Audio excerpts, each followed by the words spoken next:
So unlike when you beat Phalanx's gay ass, there's no explosion, there's no collapsing tower, he just kind of turns red and the screen changes. It's very disappointing. And not only that, but the secret ending really isn't worth the effort. I mean, it's basically the ability to say, hey, I beat this dude, but who gives a shit about this game anymore? It was apparently a dismal failure, as I'd mentioned previously, despite the fact I think it is not. I guess it's just a personal goal to set. At any rate, it does piss me off. You spend this entire game looking for these fucking crests that supposedly are going to make you powerful enough to beat Pterodactyl Boy. And then you find out, oh, the power was within you all the time. What the fuck, man? Then why did I go and collect all those crests? Why didn't I start off as Satan? That's what pisses me off. This is some shitty-ass realization. If your dude is that much of a badass, just deep down inside, I mean, most people find hope deep down inside. Most people find some kind of sexual perversion deep down inside. This dude becomes a fallen fucking angel. This dude is the guy who has caused all evil for all eternity. Where was he hiding it? In his asshole? Up his left nostril? Did he sneeze and suddenly it came out? Did he take a shit and find it in the toilet? This is a very difficult thing to believe, that all this power was within him and he just didn't realize it.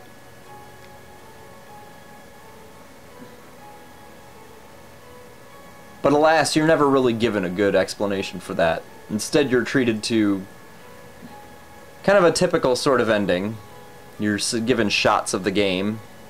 Now, they show you doing a whole bunch of awesome shit that really there's no point in doing most of the time.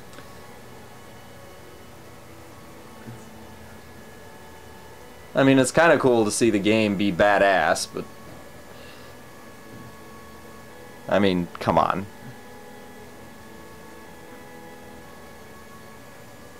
We can do a little better than this. And in retrospect, there are a lot of things you can see about this game that were weak. For example, the names of the bosses. The first few bosses, and a number afterwards, have original names, so to speak. But then you get to guys like the fire boss in the forest. And you have Flame Lord. Huh? What happened to creativity? Did you guys run out of time with your game? Now this was cool. I didn't actually realize you could use this form to cut those vines, but by the time you get this form, why the fuck should you care? I mean, you're not gonna go back there. You got everything from this place, unless you really didn't explore.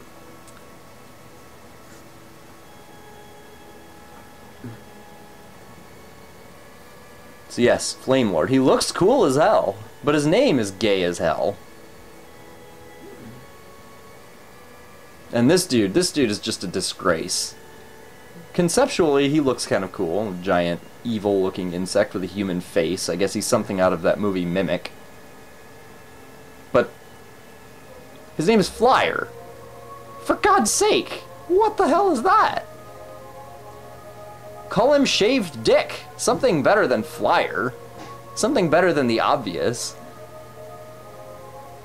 Hell, even 3/4 asshole would be better, considering that's what that guy is.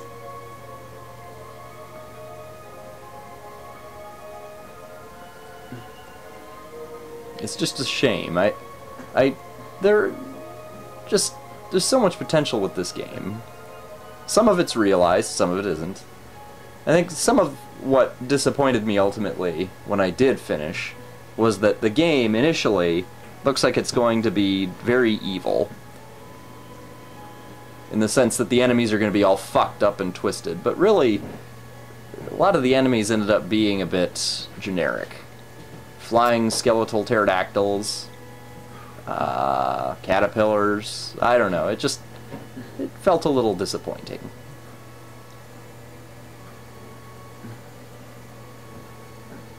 See, that guy gets a badass name, Holothurian. You know that's somebody who doesn't ask but takes.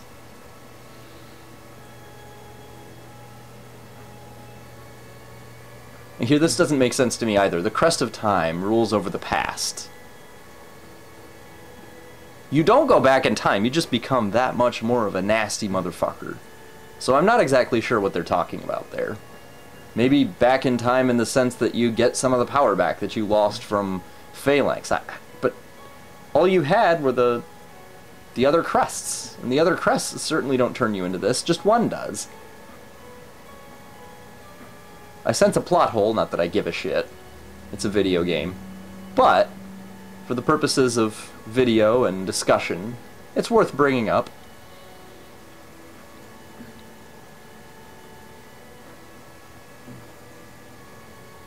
But yes. So ultimately, some of the enemies were not given as much love as others, either in name or in design, which is unfortunate.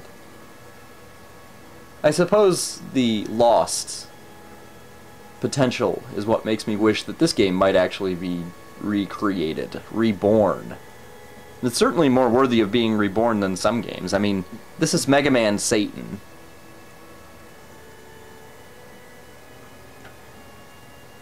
There's an appeal there. There's a badassness to this game. Given some better design in certain areas, in my opinion.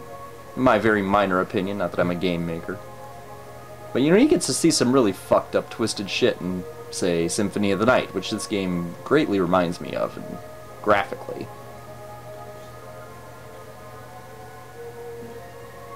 But unfortunately, it probably will never happen.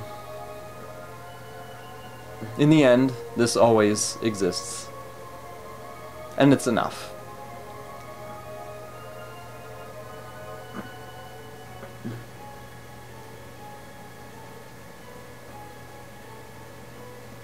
Lord knows there are some games that do not deserve to be made nor remade. That, of course, have been.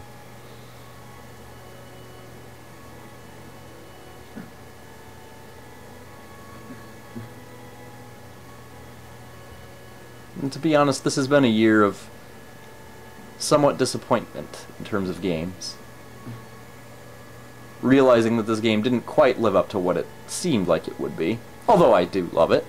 God of War 3 is another, which ultimately, having played it twice, kind of disappointed me in many ways.